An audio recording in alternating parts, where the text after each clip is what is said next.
The following talk was given at Mile High Church in Lakewood, Colorado. Please visit our website at milehighchurch.org. All right, today we are beginning a brand new series, annual series, entitled Living the Vision. And it is so true that moving a vision into consistent and purposeful livingness is the only way that we can actualize greater potential in our lives and in the world. Living the vision. And so our 2018 theme for Living the Vision is on course. On course. And so it's powerful to imagine what would it be like to be truly and purposefully on course in my life? What would that be like to really be on course? Now, we probably are pretty clear how easy it is to be pulled off course. I mean, there are so many cross currents in life, messages in life that can veer us off the course of what's true for us, what's integral to us. And it's so easy then also to allow our values and our goals to become very shallow and distorted when we're off course. Story of a couple, a loving couple. They'd been married for 40 years, having their 40th anniversary. And serendipitously, they had both each turned 60. So they had a double celebration of their 40th anniversary and 60th birthdays. And so it was such a beautiful couple that a fairy emerged and said to each one of them, I am going to grant the fulfillment of one wish for each of you. And so the wife said, oh, I know what I want. I want an all expenses paid, long romantic vacation with my husband. And the fairy waved the wand and boom, there were the tickets right in her hand. And she was so excited. And then the fairy turned to the man and says, now remember, you too have a wish that can be fulfilled. And the man paused for a moment, and then he said kind of sheepishly, well, what I really wish is to have a woman 30 years younger than me. And the fairy waved her wand and boom, he was 90. And so you see, it's easy to get off course. Really easy to get off course in our lives. I believe that our hearts yearn for the on-course phenomenon. I like the way a writer named Poe Bronson put it. We are all writing the story of our life. We want to know what it's about. What are its themes and which theme is on the rise? We demand of it something deeper or richer or more substantive. We want to know where we're headed, not to spoil our own ending by ruining the surprise, but we want to ensure that when the ending comes, it won't be shallow. We will have done something. We'll have not squandered our time. To be on course, it's not about finding more success or fame or wealth or power, although all of those or any of those can be byproducts. To be on course is to be aligned with your core purpose or your sole purpose, so much so that it inspires you and it guides your choices and your actions in life. That's to be on course, to be connecting with and to be revealing your greatest gifts, the gifts born of your essential self, the true gifts of the Spirit in and as you. So as we explore this in this series, we're going to be focusing on 5 pathways for empowering the possible. And our topic for today is that first pathway for empowering the possible, visioning. To learn the skills of visioning is to allow us to source the deepest and the highest within us and to express it more fully into our lives. And we're going to be looking at how it is that we can so easily fall into agreement with our limitations. How easily we can fall into agreement with the constraints of our lives instead of really expressing that sole purpose that lives in every one of us. Now, I got a little bit of a metaphor demonstration for this, and it's this. Come here. It's this. What I have here is a bag of rocks. This is filled with softball-sized rocks. And you know, it's like we go through our lives carrying a burden just like this. Now, we didn't go seeking these rocks, but they came along on our pathway, and instead of knowing how to work with them more fully, what we did was we actually just put them in the bag of our consciousness, and we've carried them around in our lives. These rocks are the remnants of our difficulties from the past. That's what's in there. And so these rocks are, first of all, our regrets. The things we should have said. Things we feel we should have done. You know, the time we may have lost our temper or made that big mistake. Time when we may have mistreated a loved one in our lives. Time when we may have misused our integrity or got in the way of our integrity or injured someone unwittingly or missed a big opportunity. What are the regrets that you carry like a big weight in your life? And then also in this bag are not only the regrets, but also the resentments. You know, the things that we're absolutely convinced we could never forgive. So we carry it as a huge weight. Yeah, the resentments in our life. The times you felt betrayed, maybe humiliated in your life. Unkind words might have been said to you. The system may have failed you in some way or another. Or an injustice might have occurred on your pathway. And now you carry it like a heavy burden of resentment. Yeah, resentment. And you know what's also in this heavy weight, this bag of rocks, is our rejections. You know, the times when the message we took was that we're not worthy. The time when we were put down or passed over. Maybe as a kid when we were sent back a grade in our lives. Maybe it's the times when we were told that we're not good enough. And we felt this deep rejection and we carry it. And you know what's also in here, besides the regrets and the resentments and the rejection, is the weight of our resignation. That moment when we decided to give up on our dreams. When we decided to agree with struggle and to agree with limitation, that it was just our fate and just that which we'd have to endure. And that moment when we decided that we would opt for security rather than growth in our lives. So we carry this stuff around. And it gets heavy, I can tell you. It gets heavy. And we get miserable carrying this stuff. Miserable. And we carry it everywhere. We carry it into our offices or our workplaces, into our homes. We carry it into our attempts at leisure time and play. We carry it into our spiritual lives, and we carry it into our relationships. And oftentimes people can't even get really close to us because they can't get really to us around all of the shame, the guilt, the embarrassment, and all the stuff we're carrying. And sometimes we get so frustrated we take some of the rocks out and throw them at other people. Project them right onto them. So here's the big question. If you're carrying this stuff around, and we all have some elements of this, you know, how can you have a vision for the future when most of your energies are used up in shouldering the past? How can you have a vision for the future when most of your energy is used in shouldering the past and all that stuff?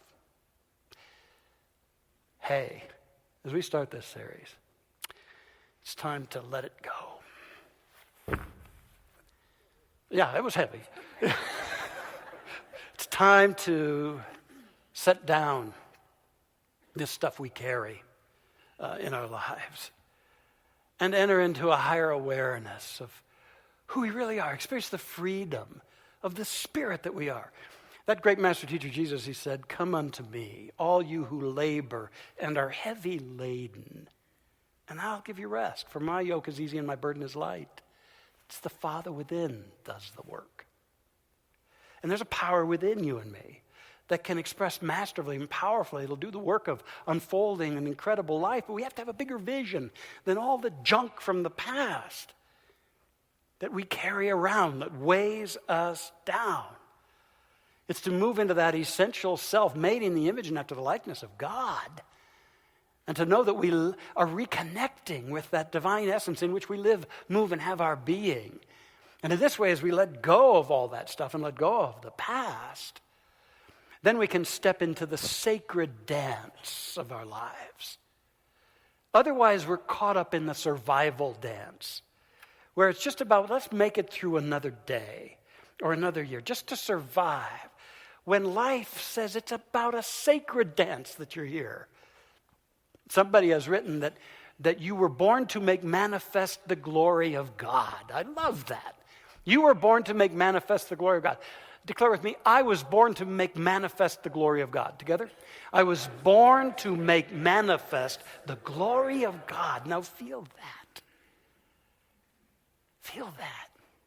When you're carrying all that stuff, it's hard to do that, or to do what's also written in the Bible, stir up the gift of God which is in you. The gift of God which is in you. Now the greatest tool for embracing our sacred dance is a vision that matters to you. A vision that comes deep from within you. You see, what a vision does is it orients our energies and our efforts around who we really are in this life of ours. That's what makes it so sacred. Now, this past fall, it became clear to us that while Mile High has a very powerful vision and mission, that we wanted to empower it even further, enhance it even more. And so we brought this to you and we asked you to give us input. And hundreds of you wrote out your dream for Mile High Church on a card and one word, and you hung it on flags out on the fence around the playground out here. And we took all of that and we itemized every single one of them. And then we got input from our incredible, beautiful staff and from our wonderful board of trustees. And over many, many months and many, many hours, we worked on this to figure out what was it that could more fully articulate who we are as a beautiful spiritual community that makes a huge difference in this world. And what we ultimately discovered was that our original vision and mission statement are right on. They're very powerful. And we've taken them to our heart. We declare them most each and every Sunday. And you told us there's something more to say that makes that vision and mission white hot and evokes what we're really about in this world.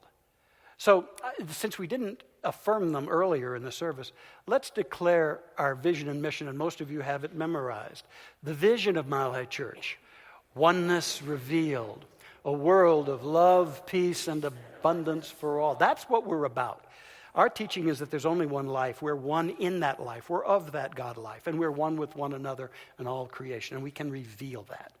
And now our mission, the mission of Mile High, to serve as a spiritual beacon for personal empowerment and global enlightenment. Yeah, we serve, and we're a light in this world to enhance individuals' lives and shift the collective consciousness. This is so right on. And you told us there's not only the vision and the mission, but there is also the heart of Mile High Church. And this is what we also want to add to this, the heart of Mile High Church. Read this with me, the heart of Mile High. We are a radically inclusive spiritual community dedicated to healing lives and empowering dreams. And what we know for all, you belong, you matter, you are loved, you have a contribution to make. And what we can do together, let's face our challenges together and create the world we know is possible, a world of peace, unity, and human dignity for all. Isn't that incredible? That makes our vision and mission white hot so that we can be challenged to go out in the world and to do all of that and be all of that even more fully.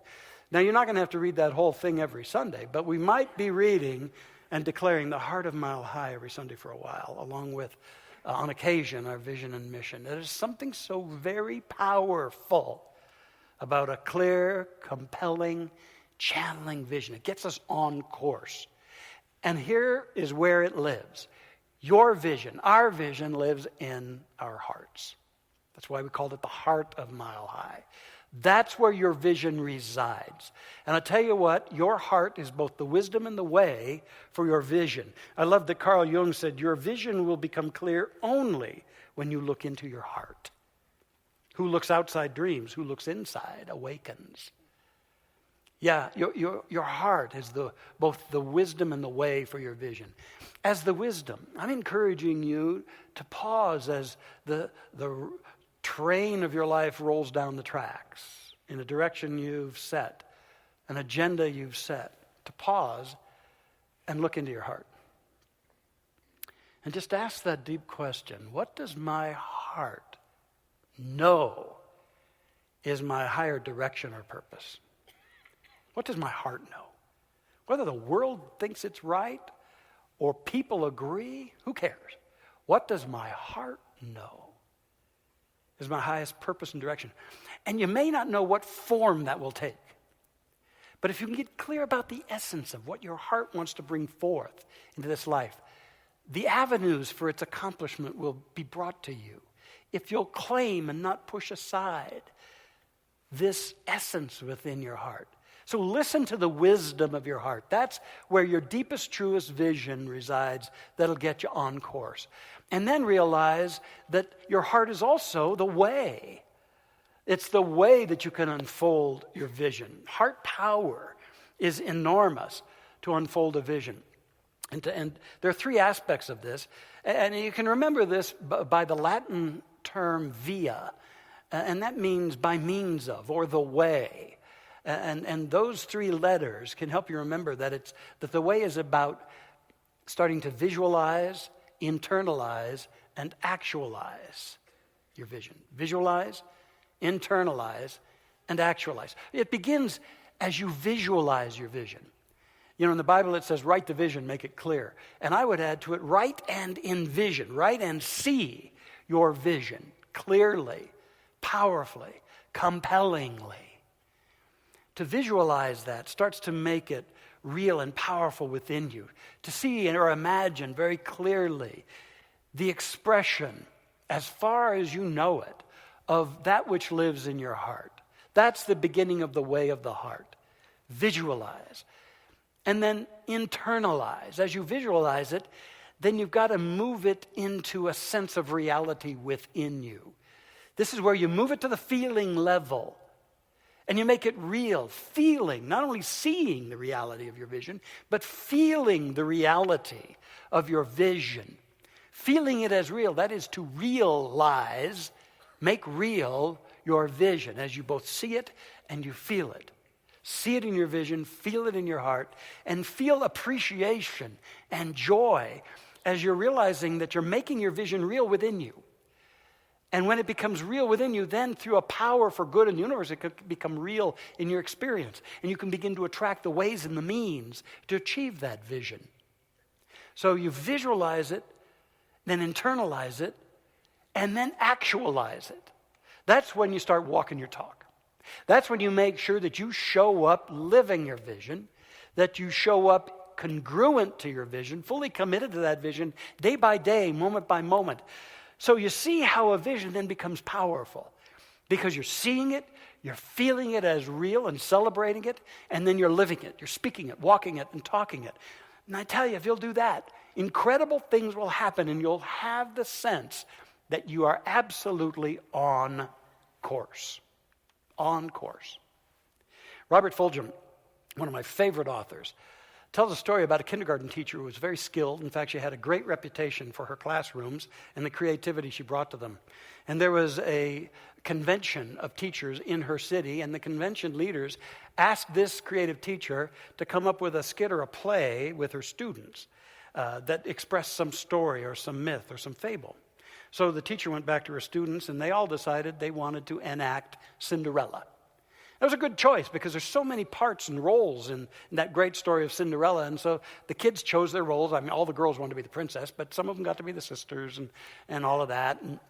And some got to be the coachman and the prince and all this. So the kids had chosen all their roles except one little kid. And he was a kid that all the other kids teased a lot. And he was kind of a short little guy and tubby. And he was made fun of a lot. And so the teacher went to this kid whose name was Norman and said, Norman, what role do you want to play in Cinderella? And Norman said, well, I want to be the pig. And the teacher said, well, Norman, there's no pig in the story of Cinderella. And Norman said something very powerful. He said, well, there is now. And the teacher said, well, all right, Norman, and left it to Norman to embrace and to unfold, birth this pig in the story. And so they began to rehearse this, and Norman took it on. And what he did as this pig was he began to make facial expressions of all that was going on. If it was a worrisome scene, he'd look all worried. If it was anxious or fearful, he'd look like that. If it was joyous, he'd look like a pig that was all joyous and everything. And he was stealing the show. It was so cool to have this pig creating the energies as the play went on. Now in rehearsal, it got to an interesting moment where at the end of the play in rehearsal, Norman sat up on his back legs and as a pig, he barked. And so the teacher went to Norman and says, you know, Norman, even though you've created a pig in this Cinderella here, there's no pig that can bark. No pig can bark. There's no pig like that. And Norman said, well, there is now. Well, so they went into the performance night, and the crowd gave a standing ovation to the whole team, but especially to Norman the pig, Norman the barking pig, who really showed up truly as the Cinderella of the story. Well, word got around and spread that this teacher had created this really incredible special rendition of Cinderella, and she got lots of calls from other teachers saying, what was so special about that? And the teacher said, well, our kids did it well, and there was a barking pig in this one.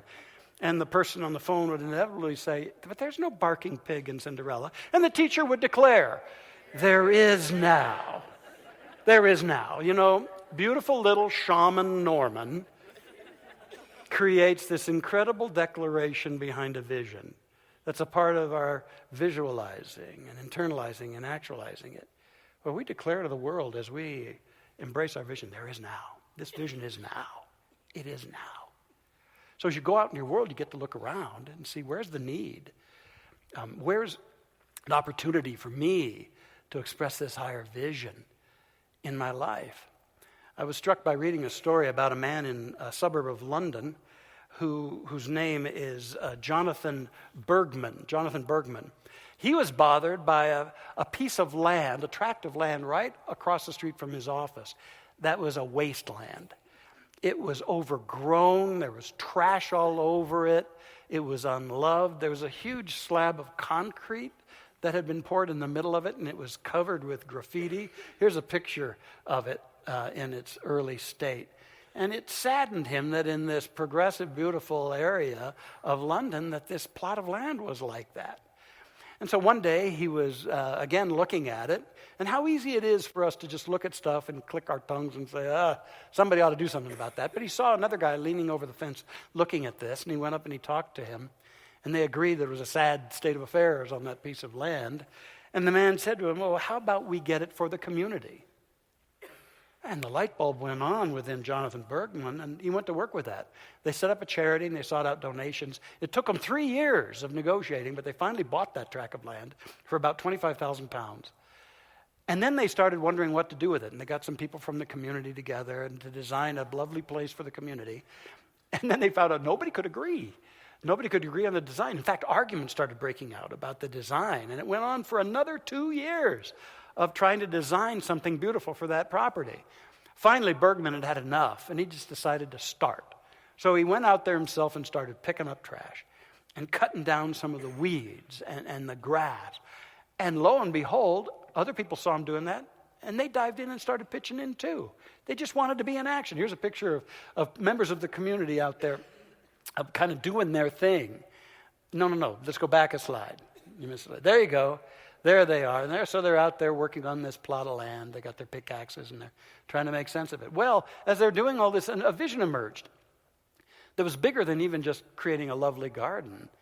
They decided, let's create a peace garden. A garden dedicated to world peace. And so what was born was the World Peace Garden. And now there's an abundance of flowers in this thing. There's a pool. There are areas for sitting, and a lot of people gather there. And there's a sign that says, "Welcome to the World Peace Garden of Camden, London." And there's a tree that has little tags on it, and kids from local schools filled out and completed what I want the world to be like when I grow up. It's a beautiful place. Here's some pictures of that. Now this is what's there, the World Peace Garden of Camden, London, and it's a beautiful spot. The next picture shows beautiful winding paths and places to sit and gather. And another one, a pond. It's a beautiful thing, a little oasis there. And people gather there. It's a place for community. And I love that. It's letting a vision get born and knowing that sometimes you get just a slice of the vision, but the more you commit to it and then actualize it, the more it unfolds and becomes a beautiful thing. Where's a wasteland that troubles you? How about opening your heart to a vision so that something greater can come forth there? And Bergman's life has been transformed by this. There's a website for this thing, a charity for creating other spots on neglected pieces of ground. It's a beautiful thing. Who knows where that would take you? You know, I came across that and I thought about our corner over here where we used to have the restaurant. Now we've got our wonderful sign. But yet the rest of the grounds, you know, it's in transition. There's a tree or two and there's nothing there. I thought to myself, wouldn't it be cool if we had a peace garden as the entree onto our property, like a world peace garden? Make it a beautiful spot that expresses who we are. Maybe we get a second and larger peace pole out there or something like that. You see, it doesn't take much to get the old vision going in me, which most of my staff knows and hides from a lot. But I'm telling you, it's time to set down the burdens, to be more in this life than carrying around a bunch of dead weight. Because that's what the past is, gang. It's dead weight. It's time to let it go. Spread our wings. Sense that sacred dance within us. And have the boldness and the heart to just plain go for it. To go for it. I love it that somebody once wrote, and the most important thing is this: to be willing at any moment to surrender what we are to what we might become. That's a vision, and that's getting on course.